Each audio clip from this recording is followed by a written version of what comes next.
Bonjour à toutes et à tous. Quelle peut être pour un entrepreneur la force d'un réseau en temps de crise? C'est tout de suite, restez avec nous.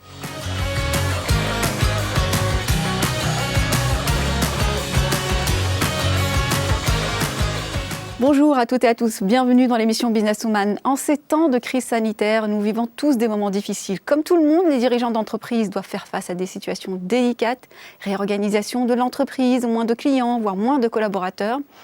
Dans ces conditions, quelle peut être la force d'un réseau pour un entrepreneur esseulé? Quel réel bénéfice à s'entourer et comment bien choisir son réseau? Pour m'accompagner sur ce sujet, deux intervenantes. Alors bienvenue à vous, mesdames. Les téléspectatrices ne vous connaissent pas et donc pour vous présenter, nous avons choisi de scroller votre Insta. Et ça donne ça, on commence avec vous, Sylviane Reynu, après avoir été key account pour un groupe agroalimentaire et négocié avec des centrales d'achat nationales de la grande distribution. Sylviane Reynu a choisi de mettre ses connaissances et compétences auprès des étudiants en tant que professeure en école de commerce. Puis, naturellement, cette diplômée d'un Master 2 en marketing des services de l'Université de Bourgogne, a créé Catalysup, catalyseur de développement d'entreprise. Sa raison d'être, l'accompagnement de la formation à la stratégie marketing et commerciale des PME. Dans cette nouvelle activité, elle s'est vite rendue compte de l'importance d'appartenir à des réseaux pour développer son entreprise. Membre de plusieurs réseaux, elle a lancé en mars 2020 le club d'affaires protéines au féminin du Grand Annecy. Catalysup a pour objectif de se développer en 2021 avec le recrutement d'une collaboratrice. J'ai tout dit, tout va bien ?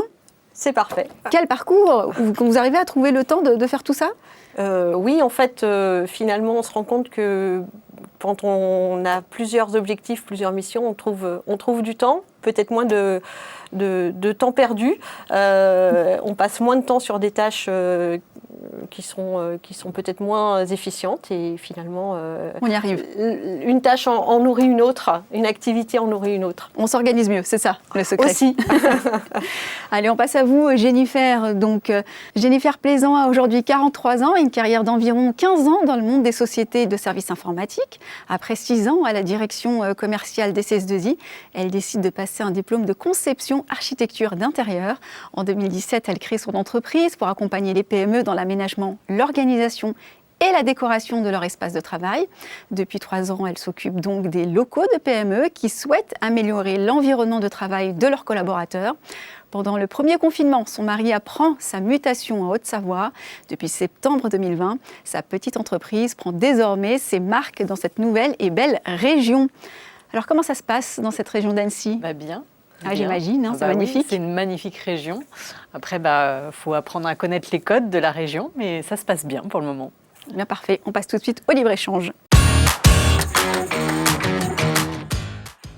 Et on commence avec vous, Sylviane. Donc, la singularité finalement du réseau que vous animez, j'ai envie de commencer par ça, parce qu'effectivement, des réseaux, il y en a énormément. Quelle est la singularité du club d'affaires protéines au féminin ? Alors, le fait d'être au féminin. Évidemment. Voilà, mais à la base, quand je suis partie chez Protéines, l'objectif n'était pas d'ouvrir un club féminin, mais bien un club d'affaires féminin. Donc la singularité club d'affaires, donc on sait que les membres sont là pour développer leur business. C'est pas un non-dit, c'est une vraie volonté, mais en même temps avec la volonté de développer son business à travers des échanges humains, le relationnel qui est très important. L'objectif étant vraiment de se connaître, de bien se connaître pour pouvoir développer son business ensemble et s'apporter du business et apporter son réseau aux autres membres du réseau. Alors effectivement, la vocation d'un réseau, c'est d'apporter du business, c'est de fédérer des clients, mais j'imagine qu'il y a aussi d'autres avantages à intégrer un réseau. Tout à fait. Donc l'objectif, on vient pour développer son business, mais pas que. On vient aussi pour être moins seul. On parle beaucoup de la solitude du dirigeant, mais c'est pas seulement des mots, c'est aussi une réalité. Quand on est dans une petite structure, quand c'est aussi compliqué, on doit tout gérer, on doit prendre des décisions seul. Donc là, l'occasion, c'est aussi de rencontrer ses pairs, d'échanger, de se donner des bonnes pratiques et pourquoi pas de faire du co-développement d'activités. De créer ensemble aussi, de partir sur d'autres choses, d'autres offres. Voilà. Alors Jennifer Plaisant, je le rappelle, hein, vous avez intégré un réseau, justement le réseau de Sylviane pendant le confinement. Alors déjà, pourquoi avoir attendu le confinement pour intégrer ce réseau? Et pourquoi Club d'affaires Protéines plutôt qu'un autre? Alors déjà, je n'ai pas attendu le confinement pour intégrer un club d'affaires puisque venant de la région parisienne, j'avais déjà intégré des clubs d'affaires. D'accord. Et en arrivant en Haute-Savoie, ça me paraissait évident de retrouver un club d'affaires qui me correspondait. Déjà tout simplement parce que découvrir une nouvelle région, ça va quand même plus vite quand on est aidé et accompagné d'autres personnes qui sont là depuis longtemps. Parce que pour rebondir sur ce que Sylviane disait, c'est un échange de business, mais je trouve que c'est aussi un échange de compétences, un échange de savoir-faire. Donc c'est primordial de ne pas rester seul, surtout quand on arrive dans une nouvelle région. Donc voilà, ça me paraissait déjà évident en région parisienne de ne pas rester seul et de faire partie de club d'affaires, mais en arrivant dans une nouvelle région, c'était plus qu'évident. Oui. Et pourquoi Protéines? Tout simplement parce que quand j'ai justement cherché un club d'affaires dans la région de la Haute-Savoie, Sylviane a su répondre présente assez rapidement, c'est le cas. Hein. Et puis quand j'ai rencontré le groupe en visio, puisqu'on était déjà tous en visio, moi du coup ça m'a permis de les rencontrer avant d'arriver déjà, et j'ai trouvé que le groupe était très dynamique et c'est ce que je recherchais. Alors, on parle beaucoup de business parce que la finalité de ces réseaux, c'est bien évidemment de pallier à l'isolement, mais derrière, il y a une réalité qui est économique. Aujourd'hui, vous êtes spécialisé dans l'aménagement d'espace. Ma question est de savoir concrètement et très honnêtement, comment vous appréhendez votre métier aujourd'hui à l'heure de la réorganisation finalement des modes de travail et notamment du télétravail? Alors, je pense qu'il va y avoir énormément de choses à faire. Alors, peut-être pas tout de suite, parce que là, les sociétés se posent encore 10 000 questions sur l'avenir du télétravail, des locaux d'entreprise. Voilà. Et puis, est-ce qu'on investit, est-ce qu'on n'investit pas? Parce que il y a encore rien de fixe. Mais il est évident que les espaces de travail vont évoluer. En fait, quand on regarde l'histoire des espaces de travail, ça a toujours évolué.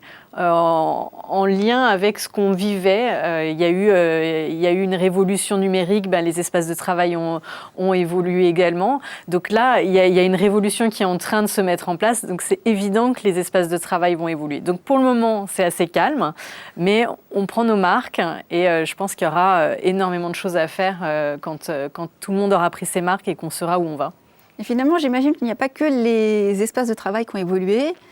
Vous, dans votre fonctionnement en tant que chef de file finalement d'un réseau, j'imagine que votre réorganisation a été chahutée par la crise sanitaire. Ma vraie question est de savoir si ça a eu un impact sur la qualité finalement des rassemblements. Alors, nous, par rapport à ça, on a une vraie spécificité, c'est-à-dire que le concept du Club Protéines, c'est de se rencontrer, de se réunir, réunion de travail puis autour d'un déjeuner, donc très convivial en présentiel. Et moi, j'ai eu la spécificité d'ouvrir pendant le confinement. Donc, on a lancé les réunions déjà en visio. Donc, il a fallu forcément se réadapter et il a fallu réussir ce lancement par rapport à la promesse que j'avais pu faire aux membres qui venaient me rejoindre. Forcément, on a été obligé de se réinventer. On est passé sur des réunions hebdomadaires au lieu d'être sur des réunions tous les 15 jours. On a raccourci le temps de réunion. Et puis, on a essayé, j'ai essayé de maintenir cette convivialité, puis de maintenir aussi des choses qui ne soient pas récurrentes, parce que c'est l'objectif du Club d'affaires Protéines, c'est que toutes les réunions soient quand même différentes et qu'on n'ait pas l'impression de revenir, ah oui, allez, c'est la réunion Protéines, on y va, on sait ce qu'on va faire. Non, à chaque fois, on fait des choses différentes. Donc, des invitations de conférenciers, on a fait des échanges, des sessions, des ateliers de travail, on a eu des invités, puisque Jennifer est venue en tant qu'invitée découvrir le club en visio, donc on a appris sur le tas finalement, c'était pas prévu, c'était pas dans le concept, quand j'ai fait ma formation, j'ai pas eu cette formation à l'animation en visio, voilà, après on a été obligé de s'adapter. Alors est-ce que la qualité était différente, était moindre, je sais pas, c'est peut-être à Jennifer qu'il faut que je le c'était juste que c'était différent, en fait c'est différent, après c'est difficilement comparable, bien sûr, c'est pas la même chose, mais en tout cas une chose est sûre, c'est que on a, je pense, on a réussi le lancement de ce club, et même si on était très content de repartir en présentiel. Alors, à vous écouter, effectivement, on ne doute plus de la qualité, effectivement, de rejoindre, de la qualité déjà du club d'affaires Protéines, mais aussi de rejoindre finalement ce type de réseau. Néanmoins, ça reste un budget, et les téléspectatrices qui nous regardent peut-être se questionnent aussi sur le retour concrètement sur investissement. Donc, est-ce que vous réalisez des statistiques en interne? Est-ce que vous êtes en mesure de quantifier finalement le retour sur investissement avant versus après réseau? Alors, c'est un investissement. Oui, non, mais il n'y a rien à cacher. Bien sûr que c'est un investissement. Mais après, ça dépend aussi du business que l'on a, enfin de l'activité que l'on a, parce que si on a un panier moyen de 20 €, le retour sur investissement va être plus difficile que le panier moyen de 2 000 €. Je donne des chiffres au hasard. Maintenant, le retour sur investissement, bien sûr, on le compte en euros, puisqu'on est là pour faire du business, mais il n'y a pas que justement le chiffre d'affaires qu'on en ressort. Il y a aussi tous les échanges de savoir-faire, tous les échanges de compétences qu'on peut faire en interne. Protéines a mis en place des webinars qui sont c'est des webinars nationaux, donc n'importe qui peut lancer un webinar où on a une vingtaine, c'est ça, une vingtaine de personnes qui va suivre ce webinar. Tout ça, c'est des choses, on va dire, qui nous permettent de grandir, qui nous permettent d'avancer, qui nous permettent d'apprendre de chacun. Et du coup, bien sûr, il y a le chiffre d'affaires. C'est est-ce que le montant que j'y ai mis, j'ai au moins gagné en chiffre d'affaires le montant que j'y ai mis, mais c'est aussi qu'est-ce que ça m'a apporté en termes d'humain. Et ça, je pense que ça n'a pas de prix. Et en termes de temps, c'est pas trop chronophage? Tous ces rendez-vous, c'est pas énergivore? Alors, ça fait partie d'une organisation, on en parlait tout à l'heure de l'organisation. Non seulement c'est une organisation, mais il faut savoir quand même quand on vient faire cette réunion, on travaille puis on prépare, on va dire, une quinzaine de futurs commerciaux de notre boîte, quoi. Parce que indirectement, quand on leur explique quand on leur explique ce qu'on fait et qu'on apprend à se connaître, ces personnes-là vont nous recommander. Donc, ça va être nos commerciaux, quoi. Ok. Donc. Alors, pour compléter, effectivement, en termes d'outils, effectivement, chez Protéines, on a des outils pour suivre le chiffre d'affaires qui est apporté, qu'on va recevoir. Alors, effectivement, selon les métiers, si on est constructeur de maisons individuelles ou si on est community manager, la fréquence des recommandations et le montant va être différent. Donc, je dirais que c'est plutôt que de donner un chiffre d'affaires moyen à apporter, c'est chaque membre qui va voir ce qu'on va lui apporter. Donc on a cet outil-là. Ce qu'il faut quand même bien comprendre quand on intègre un réseau, c'est que c'est pas parce qu'on intègre un réseau au mois de mars qu'au mois d'avril on voit son chiffre d'affaires exploser. Ça peut arriver, mais c'est pas garanti. Un réseau, ça se construit sur du long terme. On parle d'investissement. Quand on investit, on est entrepreneur, on investit, c'est sur du long terme. Donc ça, c'est important. Mais on a effectivement les outils pour suivre. Et comme tu le disais aussi, au départ, quand un membre intègre, on fait le point avec ce membre de ce qu'il attend du club Protéines. Donc on attend effectivement du chiffre d'affaires, mais on n'attend pas que ça. Et on demande aussi ce qu'on va pouvoir apporter, puisque le principe dans un réseau, c'est on donne pour pouvoir recevoir. Tout secteur d'activité, ça peut convenir à tout secteur d'activité? Au contraire, bien sûr. Je dirais tout entrepreneur qui a besoin d'avoir des clients. Ouais. Merci à l'une et à l'autre pour vos interventions respectives. On passe tout de suite à la Minute Réseau. Avant d'être financée et accompagnée par l'association Initiative Vosges Centre-Ouest, Noémie Charpentier peinait à convaincre les banques avec son projet de ferme aquaponique. Alors ce mode de culture qui met en symbiose des végétaux et des poissons est presque méconnu en France. Peu de chiffres permettent aujourd'hui de prouver sa pertinence, alors même qu'il présente de nombreux atouts. Lorsqu'elle reçoit la confiance et le soutien d'Initiative France avec un prêt d'honneur qui lui permet de se lancer, la jeune entrepreneuse décroche les financements bancaires tant attendus. Aujourd'hui, à la tête de la 3e ferme aquaponique française, elle a reçu le label Initiative remarquable d'Initiative France qui valorise l'impact et l'engagement social, sociétal, territorial de son entreprise. Une distinction qui fait partie du programme de soutien d'Initiative France aux entreprises à impact. Alors, on vient de voir le portrait de cette jeune entrepreneuse qui est plutôt vraiment tenace pour pouvoir effectivement aller jusqu'au bout de son projet. Finalement, dans l'accompagnement de cette entreprise, elle a choisi France Initiative. Comment bien choisir son réseau ? Même si on ne parle pas du même réseau, sur quels critères finalement on pourrait le choisir, ce réseau ? Alors, un choix de réseau, ça se fait déjà en fonction de ce qu'on attend d'un réseau.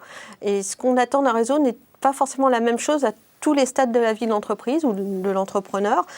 Quand on est en création et qu'on a besoin de financement, ça paraît effectivement évident et logique d'aller sur un réseau comme Initiative qui va être sur du prêt d'honneur, qui va accompagner, suivre le business plan. Voilà. Après, on peut avoir besoin, on va aussi choisir un réseau en fonction de disponibilité. On parlait de temps, soit ça doit prendre du temps, il faut être présent, il faut être régulier, mais certains réseaux demandent plus ou moins de présence, donc il faut être conscient dès le départ de ce timing-là. Et il faut aussi choisir, je pense, en fonction des valeurs que portent les réseaux. Tous ne portent pas les mêmes et c'est tant mieux. Vous êtes aligné avec ce qui vient d'être dit ? Je suis complètement alignée avec ce que Sylviane dit.